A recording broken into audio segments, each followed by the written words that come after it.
que há inúmeras incertezas, todos vocês sabem disso, até melhor do que eu, com relação a padrões climáticos futuros, com relação à cadeia de eventos que causam agentes dinâmicos sobre a zona costeira, por exemplo, geração de ondas e maré meteorológica. Há a questão da incerteza dos modelos climáticos globais, com escala espacial muito grosseira, que não permite que se veja na linha de costa exatamente quais são os impactos em determinados pontos. E o que essas são as incertezas da análise, fora as incertezas dos custos econômicos tradicionais, né? As incertezas econômicas que são muito grandes. Por exemplo, com a inflação do ano que vem, que vai permitir que se calcule qual é a perda, o valor da perda, etc., no futuro. Então, isso é uma incerteza econômica que se agrega aqui a esta incerteza física. Valores em risco, patrimônios ambientais, rurais, históricos, urbanos e sociais. Esses são os patrimônios ambientais que estão, os valores em risco que estão, que numa análise abrangente deveriam ter sido incluídos. Mas tratamos apenas de patrimônio urbano nesse estudo. E também poderíamos incluir os custos da interrupção dos serviços, água, luz, esgoto, porto, saúde, etc. Porque, por exemplo, quando se analisa a perda de um patrimônio urbano como um hospital, você está analisando a perda de um capital.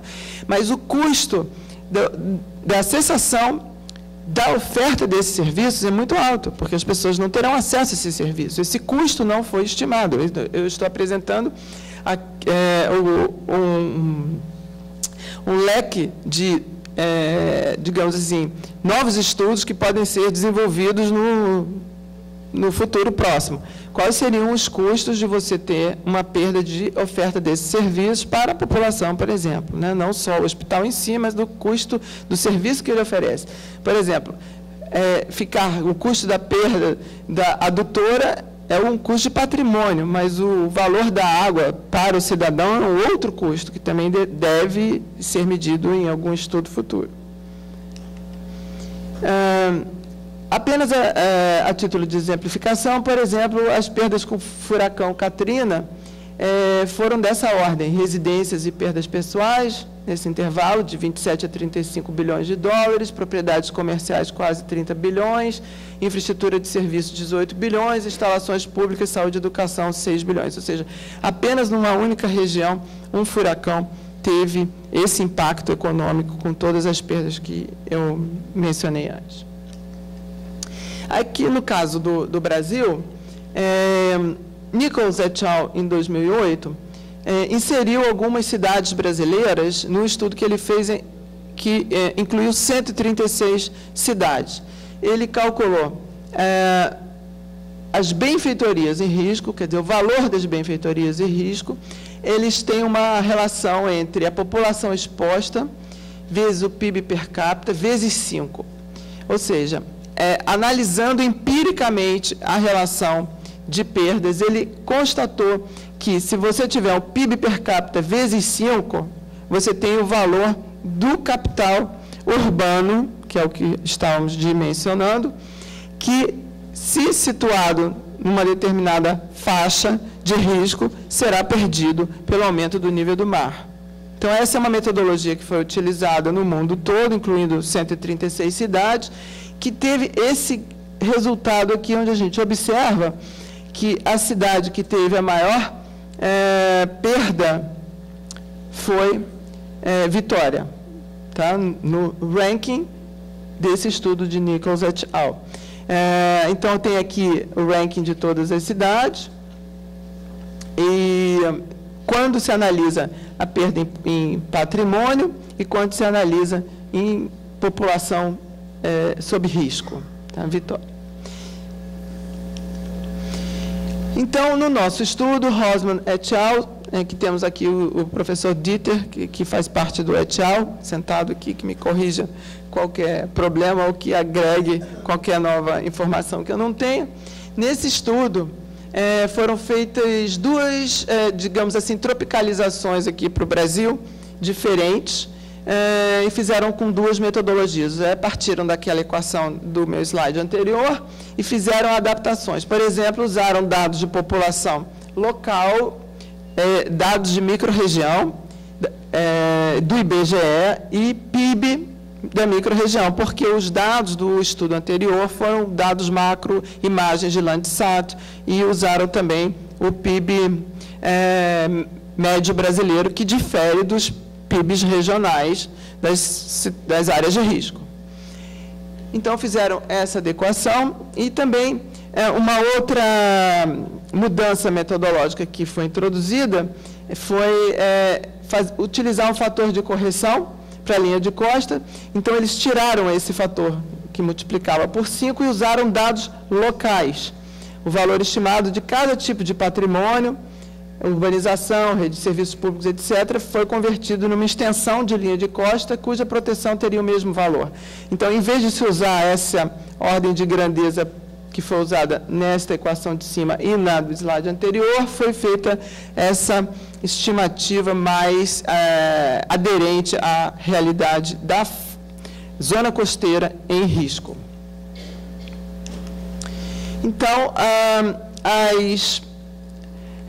os resultados dessas duas equações estão apresentados aqui, e a gente observa que as principais cidades com patrimônio ameaçado pela mudança do clima têm um patrimônio risco que varia de 136 a 207 bilhões de reais.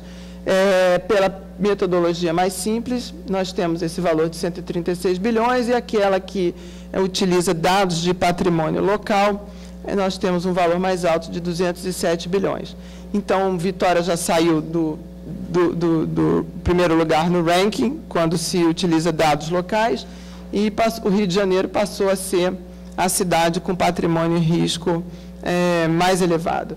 Isso, o senso comum pode concluir que deve ser, de fato, o que ocorre, porque o Rio de Janeiro é maior que Vitória e tem um capital ali investido maior do que em Vitória. Aqui são aqueles mesmos valores apresentados num gráfico que fica mais fácil de se ver. Então, esse círculo interno tem um valor total de 136 bilhões e o círculo externo, um valor total de 207. O Rio de Janeiro se encontra aqui e temos aqui Salvador com 10%, Porto Alegre com 8% do risco total, né? Vitória com 7%, Santos 7% também, Recife, Fortaleza.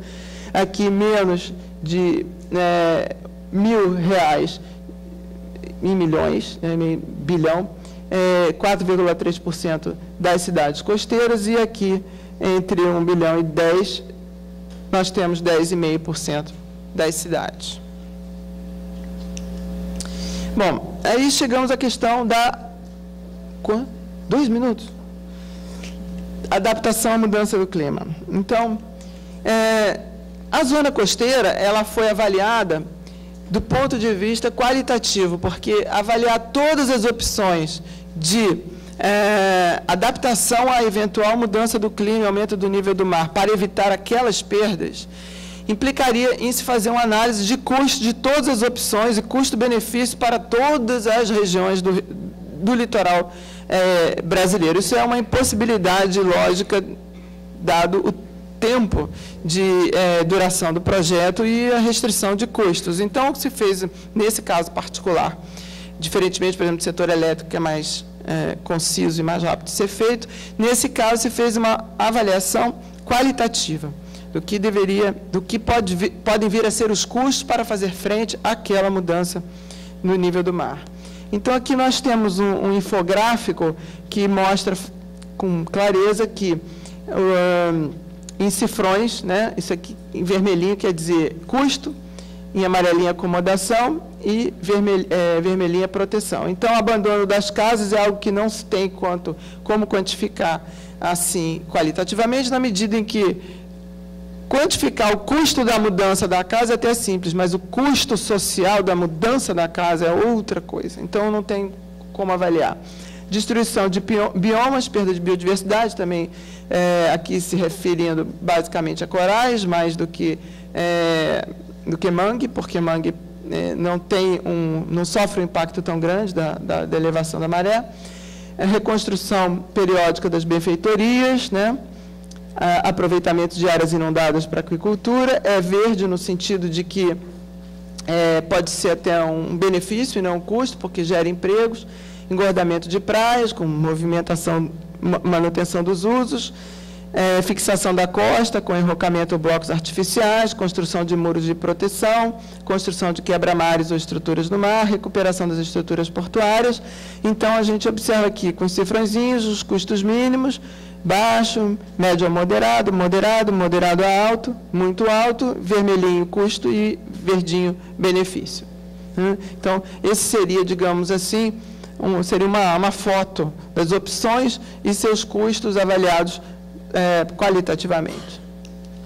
E aqui, o que seria necessário investir no Brasil para que nós tivéssemos produção de conhecimento suficiente para lidar com a questão. Então, foi estimado que o Brasil precisaria investir 93 milhões por ano para conhecer melhor o litoral, com ações do tipo monitorar permanentemente o nível do mar, monitorar simultaneamente parâmetros meteorológicos e oceanográficos, aprimorar métodos estatísticos de previsão e análise, aperfeiçoar métodos de previsão de ondas a partir de modelos de circulação atmosférica, desenvolver métodos para caracterizar a transformação das ondas desde o oceano até a costa, caracterizar a forma das praias antes e depois das ressacas, mapear a evolução das dunas frontais, avaliar o comportamento das obras costeiras e portuárias, aprimorar métodos numéricos experimentais para cálculo do comportamento das ondas junto a estruturas, elaborar mapas temáticos nas zonas costeiras, com periodicidade, criar base cartográfica, criar legislação municipal ordenada,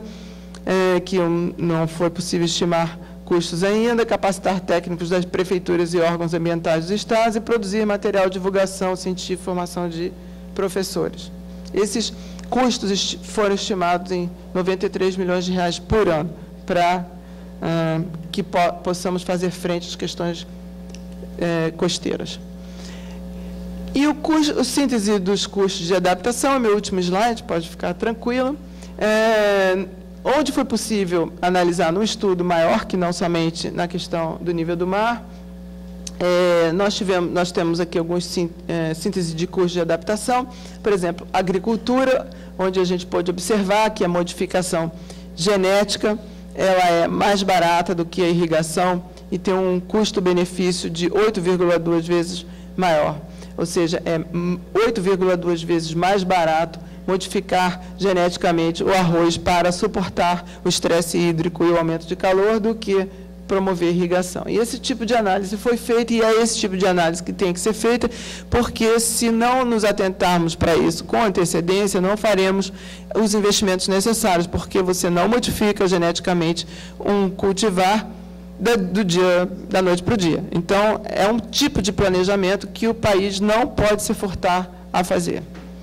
Energia teria um custo de capital de 93 bilhões de reais, e um custo de manutenção e operação de 12,7 bilhões de reais ao ano para fazer frente à mudança do clima. Então, se não considerarmos esses custos adicionais no planejamento de longo prazo da matriz elétrica brasileira, vamos ser surpreendidos com a efetiva criação desses custos, que não se tem ao certo se são dessa magnitude ou não, mas custos haverão e terão que ser estimados para que nós possamos ter uma melhor configuração do sistema elétrico brasileiro.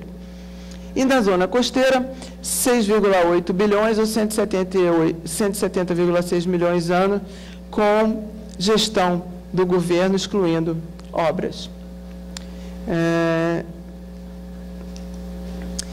Eu acho que eu vou ficar por aqui, eu ia mostrar os resultados da análise macroeconômica, mas são os resultados de PIB com e sem mudança do clima para o Brasil, acho que não vem ao caso, eu agradeço muito a atenção. Obrigada.